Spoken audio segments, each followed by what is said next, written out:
thought we were done with physical media. Like a hermit crab trading in its plastic shell, we all collectively shed our physical collections, trading them in for streaming libraries or very fast digital piracy. But now, new CD and cassette players are hitting the market for the first time in years. Vinyl is not just for hipsters anymore, and teenagers who have never rented a VHS tape in their goddamn life are thrifting copies of The Matrix on DVD and calling it vintage. So what on earth is going on? Well, the physical media movement has been going strong for years, and while I've always approved of it in theory, in practice, I've been pretty happy in my digital life. But after modding my iPod and digging up my old CDs, I've been feeling a certain itch, and finally, I've decided to take the plunge. Today, I'm revisiting 4 physical media formats because I want to figure out what this resurgence really means. What are we reclaiming when we pick up a record? What are we resisting when we hit play on a DVD? This is my journey into a world I thought I'd left behind. A story of culture, connection, and the surprisingly enduring power of stuff you can actually hold. Come along as we answer the question, why is physical media back?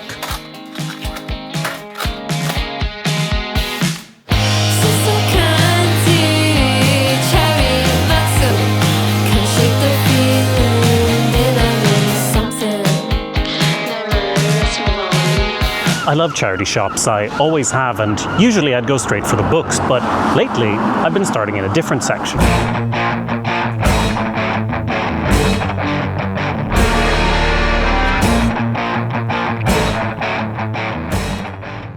Now is a good time to get back into CDs, mostly because of the price. And it's not all duds either. I found both MGMT and Dr. Dre in this very shop. You might not be able to thrift everything, but even actual record stores will sell CDs at a steal. This Arctic Monkeys album was important to me growing up. I think my band covered every single song, but back then I probably only ever heard it as a playlist of low-quality MP3s. Now I have it in lossless audio quality for £3. A lot of people on my last video asked why I didn't just pirate everything. Well, first of all, I do want CD level quality, which isn't always available online, but regardless, where's the joy in entering a name into a search bar? That doesn't feel like real collecting. I've been enjoying rooting around for old favorites. There's a high you get when you come across something you've been hoping for, or maybe something you've forgotten about. What are you listening to? I know Zach Braff memed his own music taste to death in Garden State, but him bringing weird CDs onto the set of Scrubs turned this into a compilation of non-stop early 2000s indie bangers. This is not something you'd stumble across on a streaming service. In fact, I tried to look it up on one, and most of the songs couldn't even be played. I haven't thought about the Scrubs soundtrack in a good while, and stumbling across it gave me an intense dopamine hit. I felt like I'd won the jackpot on a slot machine, and in terms of brain chemistry, that is exactly what happened. Hey Vika, you ready for a walk?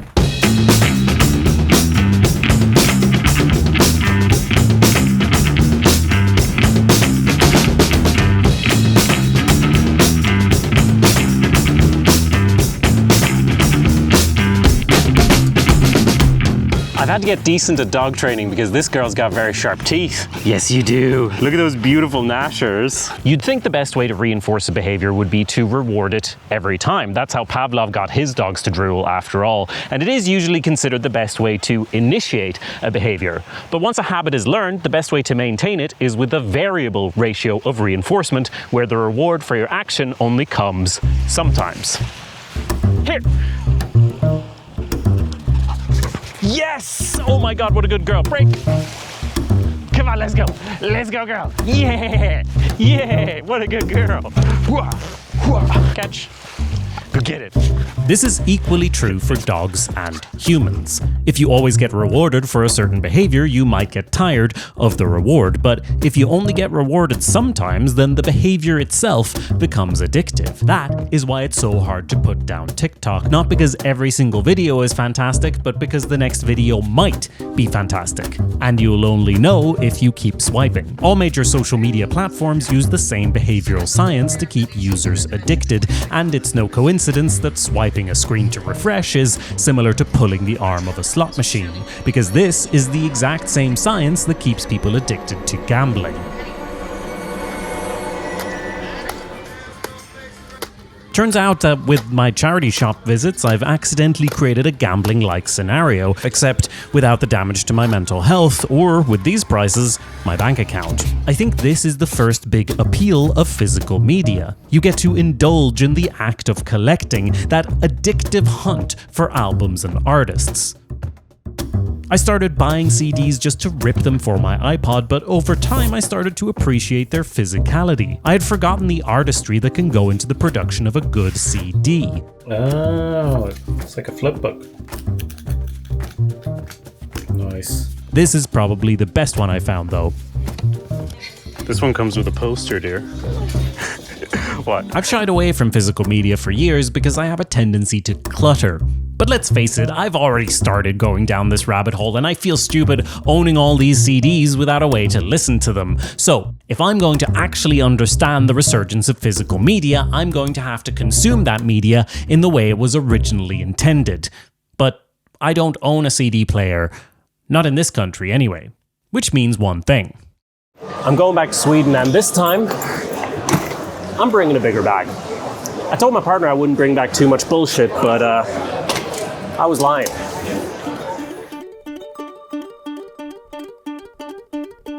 If we judge the popularity of different music formats by revenue, then streaming, of course, has the largest slice of the pie. CDs at their height had an even stronger chokehold on the market, and they're now down to just 3%. But in 2023, there was reporting that CD sales were up once again. Side note, I wish I could sleep on airplanes. I've been here before, I can't go away, don't ask me to stay. Nothing's permanent, I know.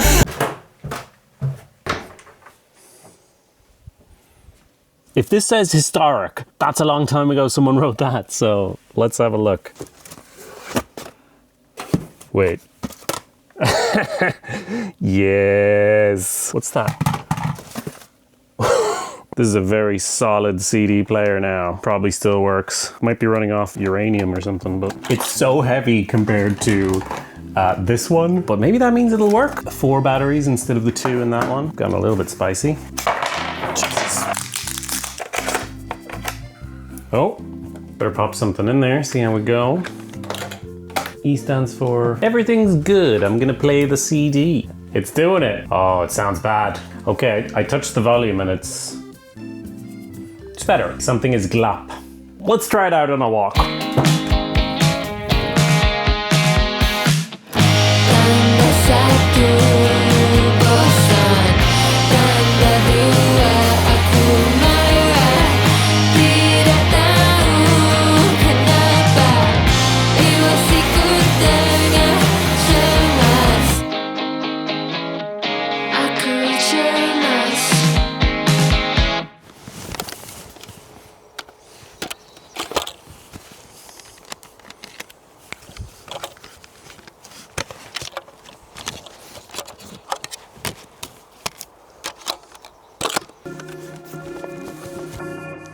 I have to admit that CDs aren't the first physical media format I've gotten back into. In fact, for years, me and my partner joked that we're the types of douchebags where eventually a record player would just appear in our home and we may as well stop fighting it.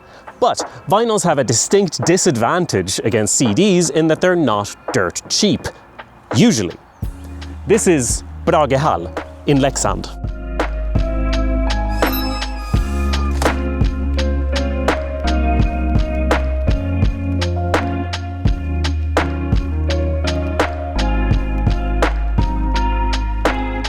You can't talk about the physical media resurgence without talking about vinyl. While CD sales might have grown modestly in 2023, vinyl sales have grown consistently for 17 years. After giving way to cassettes in the 1980s, vinyl sales disappeared almost entirely for 2 decades before, in 2008, suddenly starting to grow, a fact often accredited to the rise of the hipster.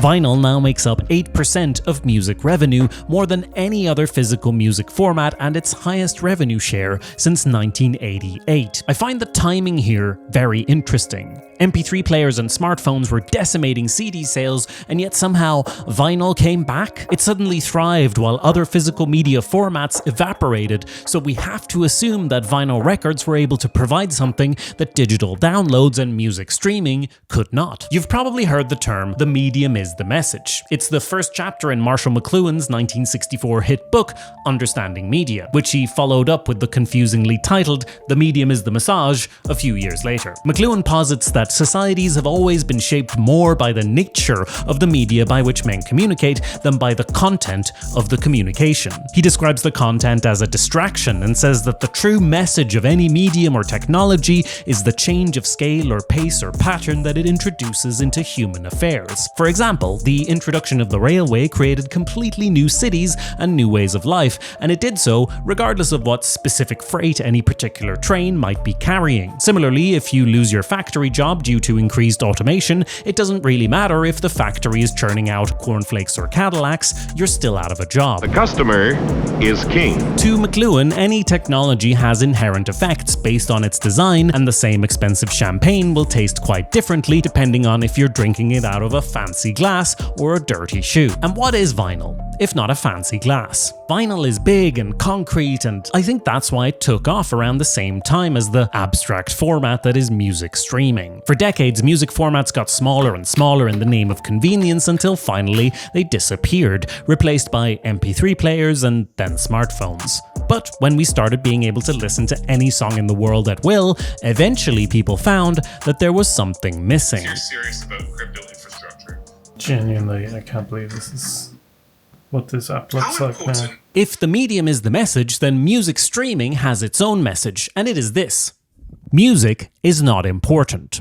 Streaming giants emphasize lean-back listening, they shuffle real artists out in favor of stock music, and they swindle musicians out of royalties whenever they can, all while tracking your every move and boasting to advertisers about how they can manipulate you.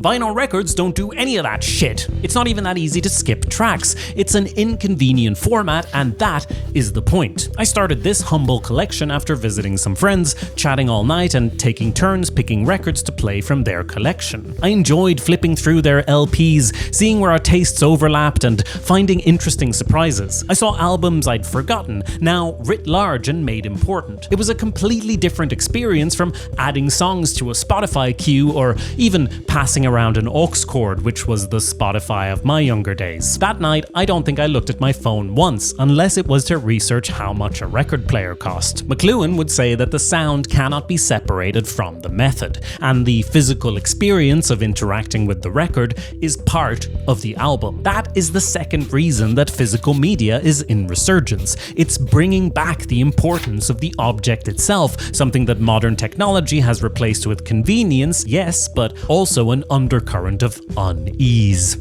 Oh, one quick thing.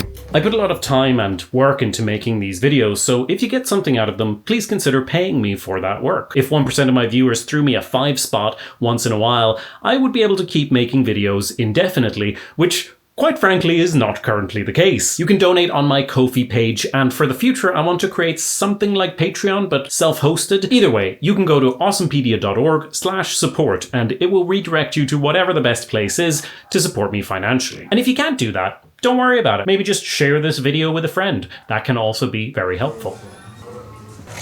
Hello there. This is a very dangerous place if you like old tech or physical media, or you're a hoarder. So I've got all 3 of those problems. There's one more format I need to explore before I hop on the plane back to Ireland, and it's one I thought I'd left far, far behind.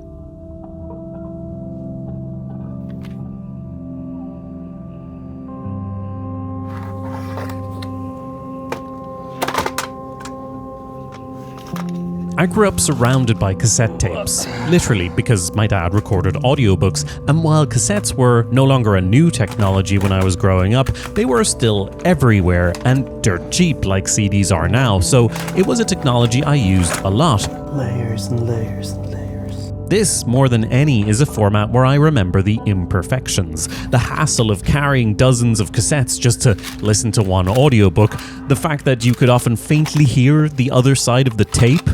I'll be honest, I did try buying some new cassettes for this video, and sure, I have footage of that, but it didn't make me feel much.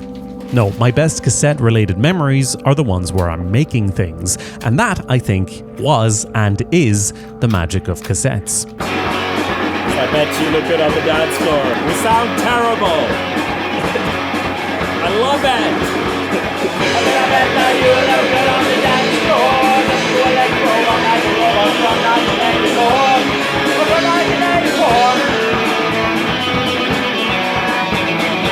It's hard to grasp how revolutionary the cassette tape was. As Canadian scholar Paul Theberge wrote in 2001, when cassettes grew to prominence, they were the first recordable audio medium to have gained widespread acceptance among consumers in nearly a century, and they offered a form of potential empowerment to users that was unprecedented. There are whole subcultures and music genres that wouldn't exist without the humble cassette, and everyday users could suddenly record their own records or the radio or just copy tapes and share them. The mixtape became a cultural phenomenon, and it's no wonder because it was an entirely new way of interacting creatively with music that you love.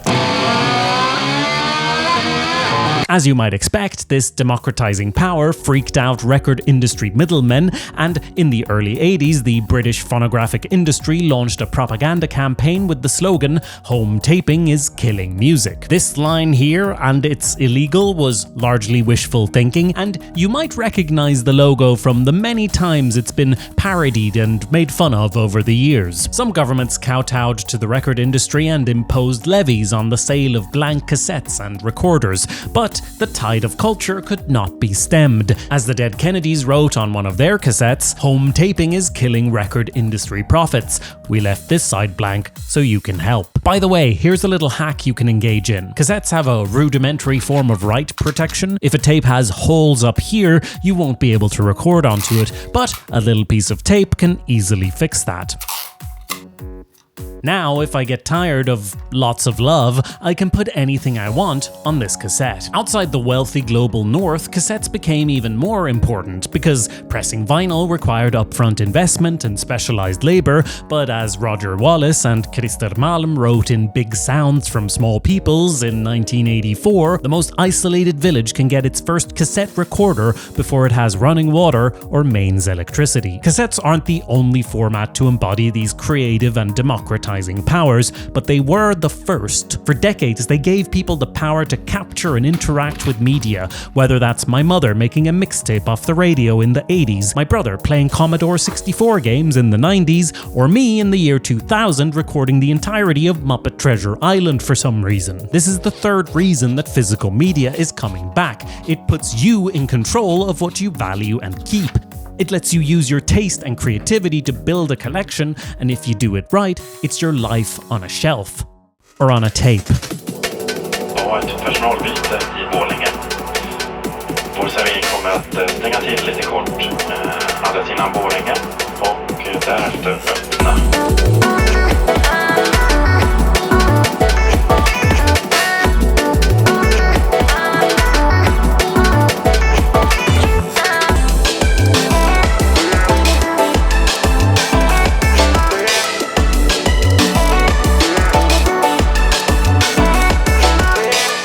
Another great thing about physical media is that you can use them as presents or bribes. I didn't just get bullshit for me, I also got bullshit for you. Yes! I love her so much. I know. Did you know my husband? I brought your ball to Sweden. It was kind of unintentional. There you go. Enjoy. I brought a yak back. What the fuck is a yak back? Oh, so it does something your phone does but worse. So of course you love it. So I'm back in Ireland, and in many ways it feels like my physical media adventure is finished. I brought back a Walkman, the one I actually used back in the day, but turns out it's broken. And my CD player, well, I've enjoyed using it, but it guzzles up batteries and makes concerning noises. There's no way that's a good sound. I did mean to talk about DVDs as well, but I've been seeing them in charity shops and to be honest, I'm not that tempted. DVDs aren't even in HD resolution and the standard has long since moved to 4K, so why would I bother to— oh my god, is that Horatio Hornblower? This 1998 TV show stars Mr. Fantastic. No, not that one. No, not that one. No, not that one. That one. Hornblower follows the adventures of a British Royal Navy officer during the French Revolutionary and Napoleonic Wars. Horatio here is very much an imperial wonder boy, and this whole production has a tinge of propaganda to it, but by Jove is it entertaining! God save the king! God save the king! And while it's available on YouTube, I now own the highest quality version of this show that exists, even though it's just a DVD. Resolution isn't everything when it comes to quality. Equally important is the amount of data contained in each second of footage. Video streamers and digital pirates alike are incentivized to compress video files so they transfer smoothly, but each standard DVD contains over 4 gigabytes of data, so while the resolution might be lower, there's more information per pixel. But there's an even more important reason to pick up DVDs, especially of TV shows from the 90s and early 2000s, because these were generally produced in a 4:3 aspect ratio to match the TVs of the time. Nowadays, media rights holders will often crop these shows to match the widescreen format of today's TVs, and these are often the only versions you can find on streaming platforms. This absolutely infuriates me, and it should infuriate you. How you balance and compose your shot, these are key parts of the expression of the visual medium, and to me, this is the same as ripping random pages out of a book. As far as I can tell, this is the only way to watch Curb Your Enthusiasm in the original 4:3 format. It's a show I haven't really sunk my teeth into, so when I saw the first 2 seasons for less than €0.50, I figured now was the time. Now I just need something to play them on.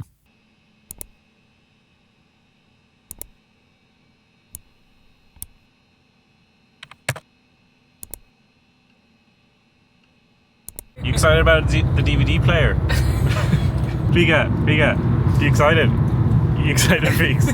DVDs cannot be changed after the fact. They are solid, which is increasingly rare in this time of great uncertainty, characterized by fleeting experiences and relationships. At least that's how Zygmunt Bauman describes our present era, which he refers to as liquid modernity. According to Bauman, this great uncertainty is the result of 20th century elites untying the economy from any political or ethical entanglements and letting market logic dominate not just the economy, but culture, morality, and identity as well. Bauman writes that solid social structures have melted, placing the burden of pattern weaving and the responsibility for failure on the individual's shoulders. If we get sick, it's because we weren't following a good enough health regime. If we stay unemployed, it's because we didn't try hard enough or we're simply lazy. Everywhere, we are encouraged to find biographical solutions to systemic problems, as if we can actually fix environmental damage by putting plastic in the green bin. As Bauman puts it,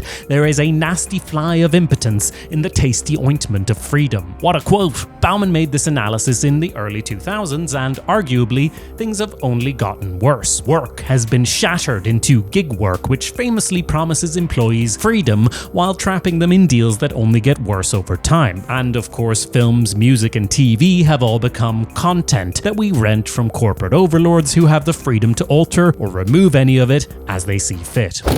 I was picking up a DVD player off adverts. That sounds right. Thank you very much. Road trip. Stylish.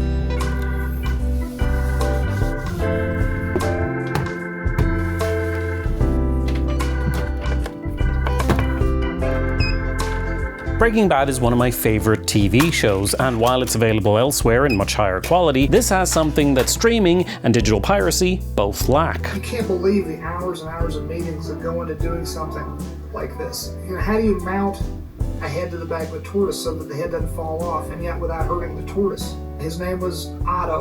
He was a 70-pound, 14-year-old The immediacy of digital living has turned everything into an endless stream of disposable stimuli. Media can still get popular, but make no mistake, we are a horde of locusts, and will only care about Tiger King or whatever for as long as it takes to strip every morsel of flesh off Joe Exotic's bones. DVDs are the antidote to that. They can give works of art the weight and context that they deserve, and they provide autonomy over media, free from licensing, deletions, or algorithmic interference. And that is my fourth and final reason that physical media is coming back.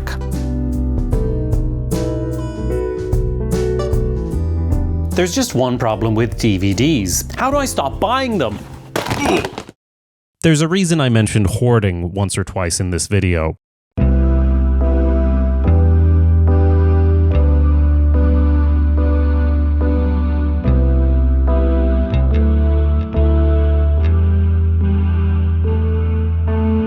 This is my mother's workshop. It's full of wonderful art that she's made over the years, and it's also full of a bunch of bullshit. If I sound judgmental, it's only because I'm exactly the same. Some years ago I came across an abandoned piano and decided I needed to take it home because maybe I could turn it into a shelf or something. Oh shit, I really want to steal it.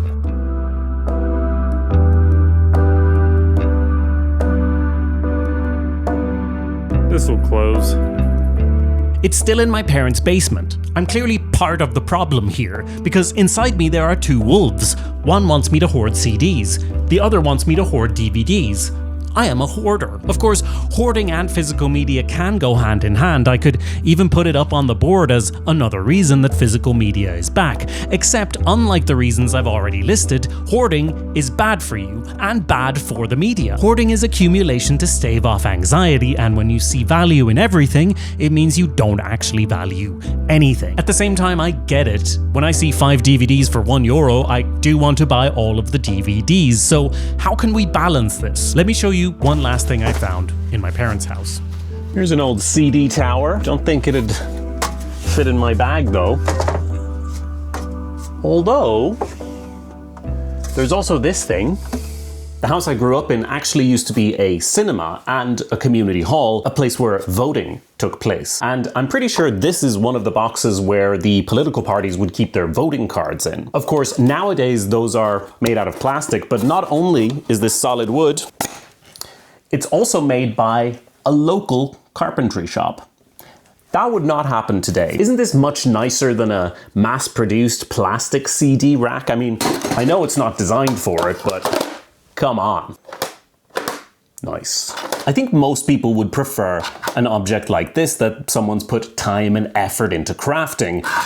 And I don't think that's just a matter of quality. You've definitely heard the term flow, or flow state, which was coined by Mihály Csíkszentmihályi, but you're probably less familiar with another work that he co-authored, The Meaning of Things, a study on how we relate to objects in our home. The book is from 1981, but it feels strangely resonant today, especially the parts that talk about attention. Whether you want to reach for a cup of coffee or write a novel, you can only achieve your goals by directing your attention. So how we use our attention defines who we are. I think attention economy is too generous a term to describe the reality we find ourselves in. It's a system that thrives on distraction, addiction, and compulsion, all factors that disable our ability to construct our own identities. As they put it in The Meaning of Things, personhood depends on the ability to allocate one's psychic energy freely. An object that, when attended to, inhibits the pursuit of goals is a hindrance to the development of the self, while things contribute to the cultivation of the self when they help create order. Thus, the material environment that surrounds us is rarely neutral.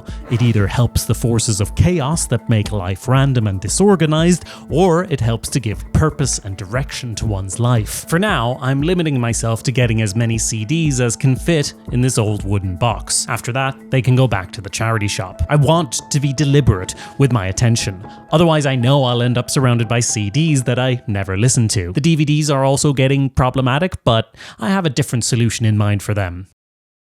We've talked about CD, vinyl, cassettes, and DVD, and the reasons each have returned, but really the 4 reasons I've outlined apply across all, and across many other archaic formats that people are picking back up again. Shoutouts to all the mini disc heads out there. Each of these formats will have aficionados that swear by them and who might rightly point out that I'm not doing everything to get the perfect sound. The players featured in this video are not high-end devices, and really I've only dipped my toe into each of these ponds to understand understand their current day appeal firsthand. And the main thing this experiment has brought to light is what they all have in common. There's always a friction to using these older physical media formats, which stands in complete opposition to streaming services that provide such a smooth experience that you don't even need to choose what to play. What's up? Your DJ X is here. Glad to be together for another day of music. But streaming services also flatten us into nothing but consumers, something we recognize as inherently wrong, because we know there are real people out there,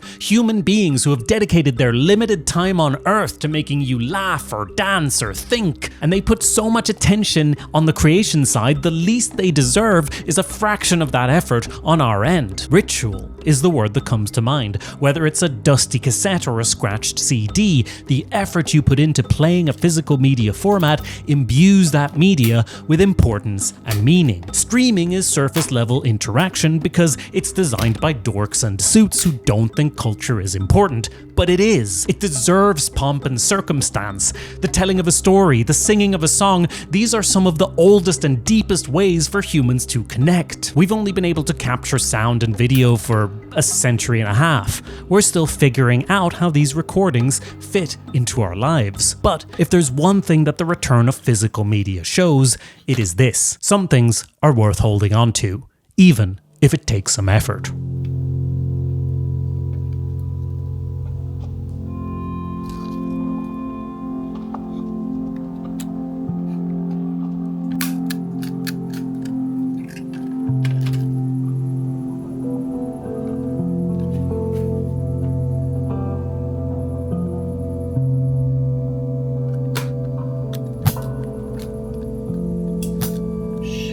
I've absolutely fucked this, haven't I?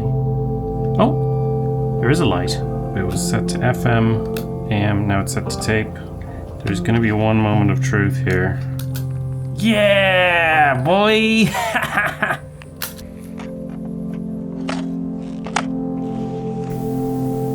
Chapter 1. Down the Rabbit Hole. Alice was beginning to get very tired of sitting by her sister on the bank and of having nothing to do. Once or twice she had peeped into the book her sister was reading, but it had no pictures or conversations in it. And what is the use of a book, thought Alice, without pictures or conversations? So she was considering in her own mind whether the pleasure of making a daisy chain would be worth the trouble of getting up and picking the daisies, when suddenly a white rabbit with pink eyes ran close by her.